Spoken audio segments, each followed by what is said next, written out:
একটা হাদিস পড়লাম, হাদিসটা পড়ে চোখে পানি চলে আসলো। তো ভাবলাম যে আপনাদের সাথে শেয়ার করি। হাদিসটা হচ্ছে এরকম যে হযরত আবু বকর রাদিয়াল্লাহু তাআলা আনহু তিনি নামাজে কাঁপতেছিলেন। তো একজন সাহাবী তিনাকে নামাজ শেষে জিজ্ঞেস করলেন যে, হে আবু বকর, তুমি নামাজের মধ্যে কাঁপতেছিলে কেন? আবু বকর রাদিয়াল্লাহু তাআলা আনহু বললেন যে, আমার নামাজের মধ্যে এমন একটি আয়াত স্মরণে চলে আসছে, আমি আপনাদেরকে হাদিসের সারসংক্ষেপে বলতেছি। আয়াতটির অর্থ ছিল এরকম যে আল্লাহ তাআলা বলেন, আমি তোমাদেরকে জান্নাত দিয়ে দিলাম, তার বিনিময়ে আমি তোমাদের থেকে তোমাদের জানমাল নিয়ে নিলাম। তো সাহাবী বললেন যে, হে আবু বকর, এটা তো হচ্ছে খুশির সংবাদ যে আল্লাহ তাআলা আমাদের জানমাল নিয়ে নিছে, তার পরিবর্তে আমাদেরকে তিনি জান্নাত দিবেন। এখানে কান্না করার কি আছে?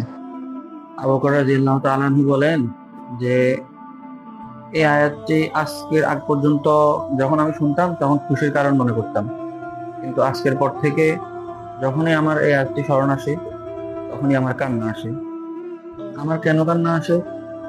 যে আবু বকর রাদিয়াল্লাহু তাআলা আনহু বলতেছেন, তুমি তো জানো আমার একটি কাপড় দোকান ছিল। হ্যাঁ, একজন মহিলা আমার থেকে কাপড় ক্রয় করলো, তারপর কিছুদিন পরে সে মহিলা কাপড়টি নিয়ে আবার ফেরত আসলো।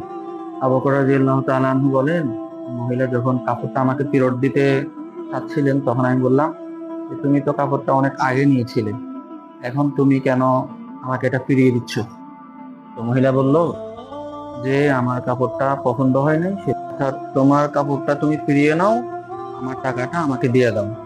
আবু বকর রাদিয়াল্লাহু তাআলা আনহু বলতেছেন যে আমি কাঁদতেছি এটা ভেবে যে কিয়ামতের দিন যখন মানুষ বস্ত্রহীন অবস্থায় থাকবে, আল্লাহ তাআলা যদি বলে, হে আবু বকর, তুমি তোমার জানমাল ফিরিয়ে নাও, আমার জান্নাত তুমি আমাকে দিয়ে দাও, সেদিন আমি আবু বকরের হালত কি হবে? এই হাদিস থেকে আমরা কি শিখতে পারলাম? যে কিয়ামতের দিন যদি আল্লাহ তাআলা আমাদেরকে বলে যে হে আমার বান্দা, তোমার নামাজ, রোজা, হজ, যাকাত ইত্যাদি যাই করছো এগুলো আমার পছন্দ হয় না, তখন আমাদের কি হবে?